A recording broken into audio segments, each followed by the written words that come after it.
โอสาวกสังโฆสามีจิปฏิปันโนภะคะวะโตสาวกสังโฆยะทิทังจัตตาริปุริสยุคานิทัพปุริสปุคลาเอสัพพะวะโตสาวกสังโฆอาหุเนยโยปาหุเนยโยทักขิเนยโยอัญชลีกรณิโย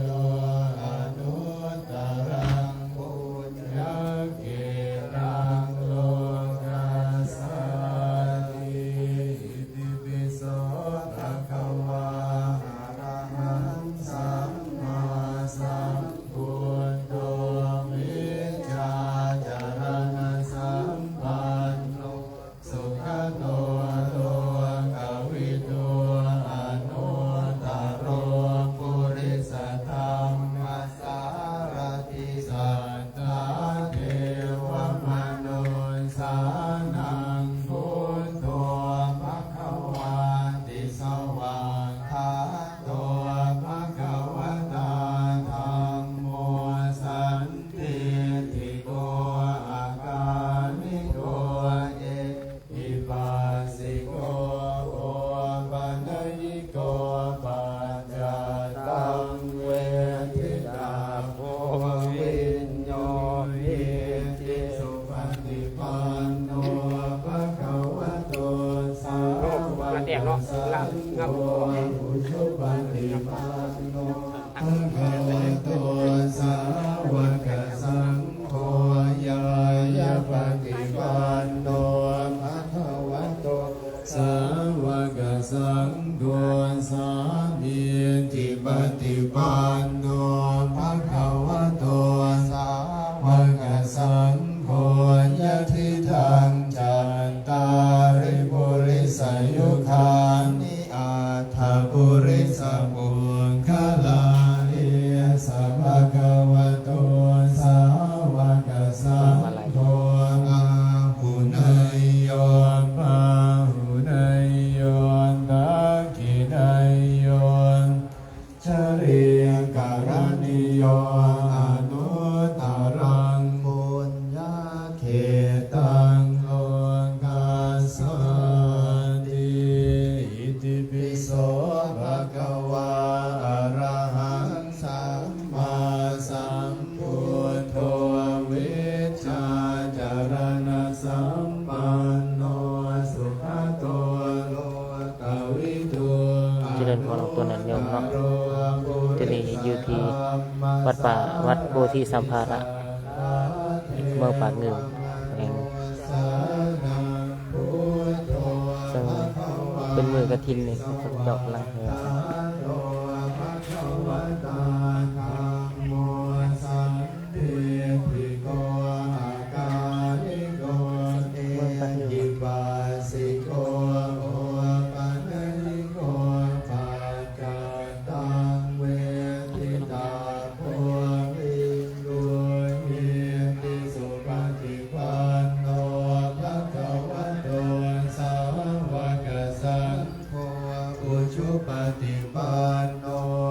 ซึ่งญาติโยมก็มาหลายเนาะทางครูบาอาจารย์เมื่อคืนนี้รถทัวร์หนึ่ง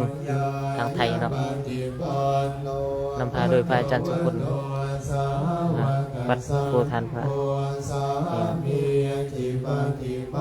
เนาะ ภะคะวะโตสาวกสังโฆยะทิทังจัตตาริปุริสยุคานิอาถาปุริสปุคลาเอสัพพะคะวะโตวะกสังโฆอาหุเนยโยปาหุเนย ยังอีกรอบหนึ่งเนาะ ทิเนยโยอัญชลีการณิ อีกน้อยหนึ่งเด้อ นุตตรังปุญ ซึ่งจะมีการนอกจากพระกฐินแล้วที่เขาจะถวายเนาะก็มีเสนาสนะสงฆ์แล้วก็พร้อมทั้งพระไตรปิฎกคือ อะระหังสัมมา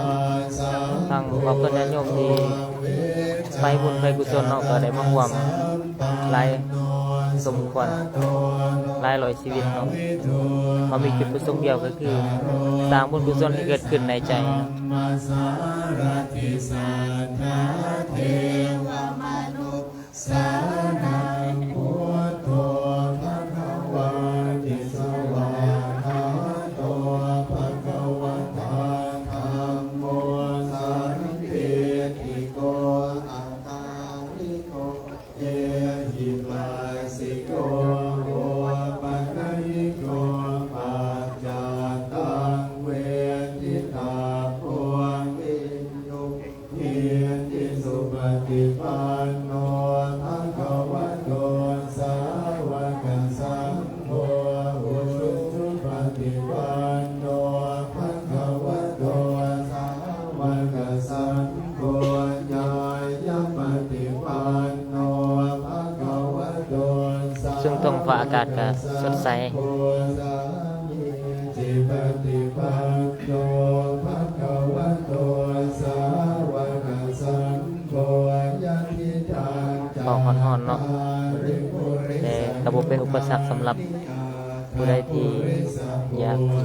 จะเดินกุศลให้เกิดขึ้นในใจ ภะคะวะโตสาวกสังโฆอาหุนายโยบาหุนายโยทาจินายโยอัญชริยกรัญโยอนุตตรังปุญญาเขตังโลกัสสามิอิติปิโสภะคะวะอะระหังสัมมาสัมพุทโธวิชชาจารณะสัมปันโนสุขโตโลกวิทูอนุตตโรปุริสธรรมสารติสัทธาเทวมโนสานังพุทโธภควาติสวาคาโตภควตาธัมโมสันติติโกอากา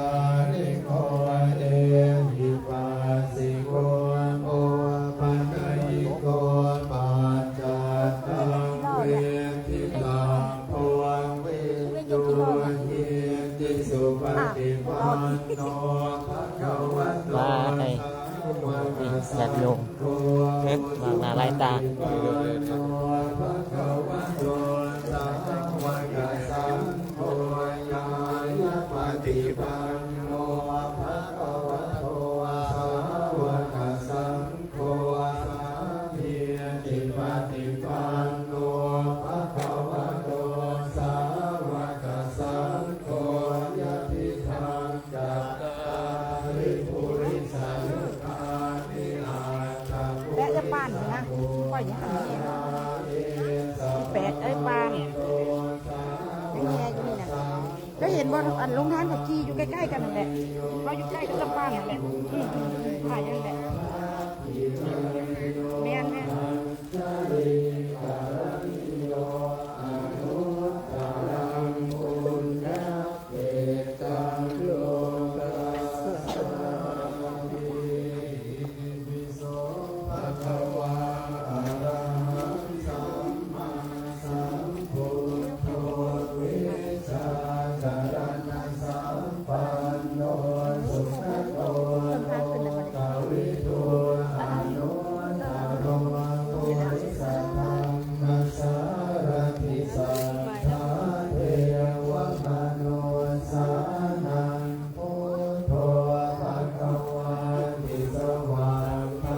ครบหอบแล้วเนาะก็ที่ได้ขึ้นไปกราบคำถวาย สันติติโกอาการิโกเอหิปัสสิโกโอปัญญิโกปัจจตังเวทิตาโพวิโยเยติสุปฏิปันโนภะคะวะโตสาวกสังโฆอุชุปฏิปันโนภะคะวะโต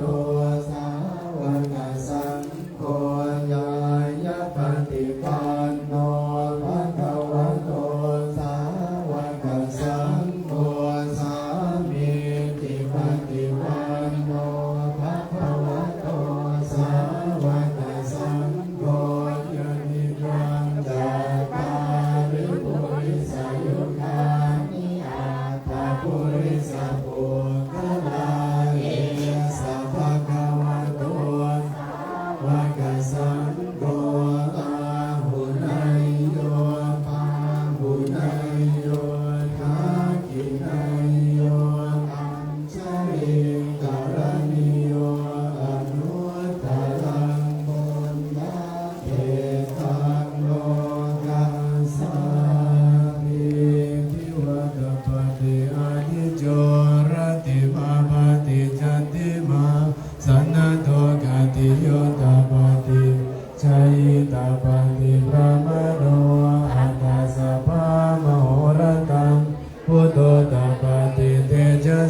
ทิวาตาปฏิอาทิโจรติมาปฏิจันติมาสันนโตกติโยตาปฏิจายิตาปฏิพระมโนอาตาสัพพะมโหรตังพุทโธตาปฏิทิวาตาปฏิอาทิโจรติมาปฏิจันติมา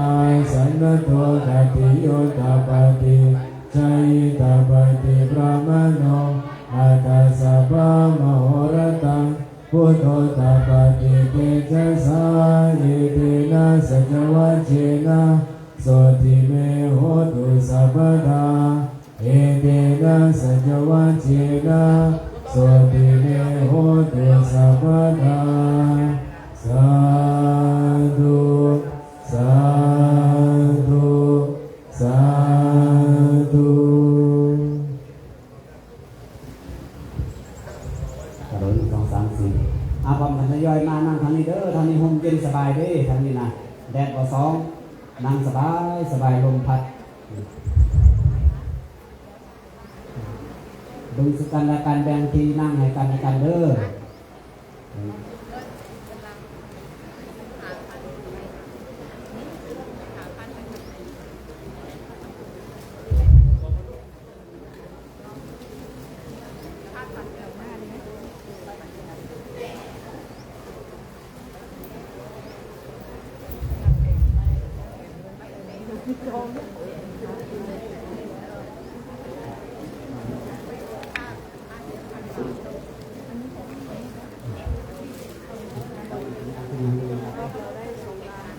อยากขึ้นมาก็ได้อ่ะตรงนี้ขึ้นมา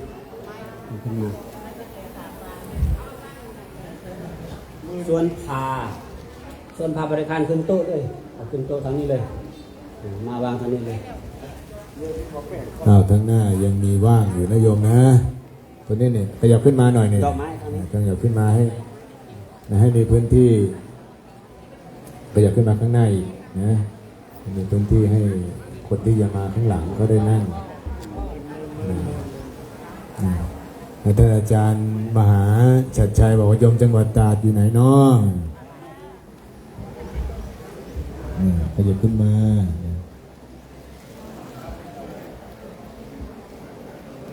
โยมมาแต่ฟังไทยเนาะคืนนี้รถทัวร์หนึ่งเขาจะมา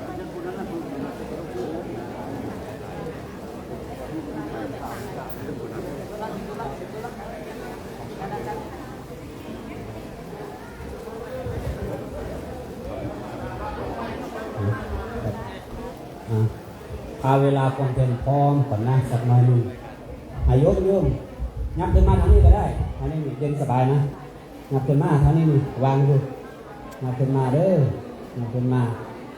แบ่งปันบอลห่มเย็นได้นางหลายคนเนาะได้นางหลายคน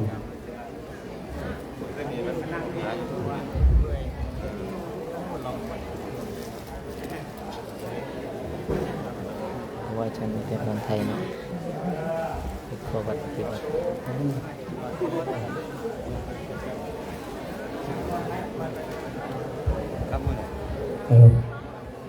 ดอกไม้ให้ออกไปหาบเอาน้ำญาติพี่น้องของญาติธรรมพวกเขาเด้อเอาไว้สอบหาบนนางบนเสาเด้อญาติพี่น้องของเขาเด้อญาติธรรมทั้งหลายเด้อ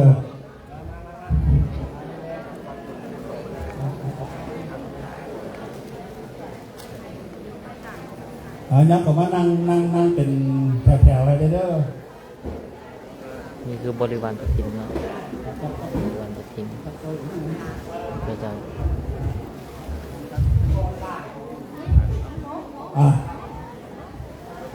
คือมานั่งเป็นธรรมอีกทีเช่นเป็นแถวให้เด้อเพราะว่าเสียผ้าบรรยากาศให้พากฐินกันชีวิตเป็นเท่านี้เนาะกินแรงไปแล้วก็ลงไปสิ้นสุดการไล่สดก่อนกันแรงลงไปนี่ขออนุโมทนาอาจารย์น้องกันเนาะนั่ง เป็น แถว ที่ ยาว เขา ๆแบ มา บ เบิ่ นี้ งเนาะ นั่ง ขอ แถว อนุ ยาวๆ โม แบบ ท นี้ นานำเจ้าภาพเจ้าศรัทธาให้ภูมิใจของเฮาให้เปรียบเหมือนว่าของทานที่เขาทานเปรียบเหมือน เขามานั่งบนห้องเด้อญาติพี่น้องของเขาญาติธรรมทั้งหลายเปรียบเหมือนว่ามันเป็นของเฮาในการผู้ใดก็ได้รับเอาดอกไม้ญาติพี่น้องของเขาเด้อเข้ามาเพราะว่าคณะมาหลายคนแล้วมีสิบวันออกสิ่งของต่างๆนี้เพื่อการน้อม ใช่ทั้งนั้นเอาขอนั้นก็ได้เด้อดอกไม้เด้อ ได้คือกัน เอาไว้ทั้งหน้าโต๊ะก็ได้เด้อดอกไม้ เจ้าภาพ ประชาสัมพันธ์เนาะ สิได้จบ ญาติธรรม ไลฟ์ พว ส ก ด เขา แค่เพียงเท่านี้ หรือว่า เนาะ ญาติพี่น้อง อนุโมทนาเด้อ ผู้ใดอยากมาต่อยอดกฐิน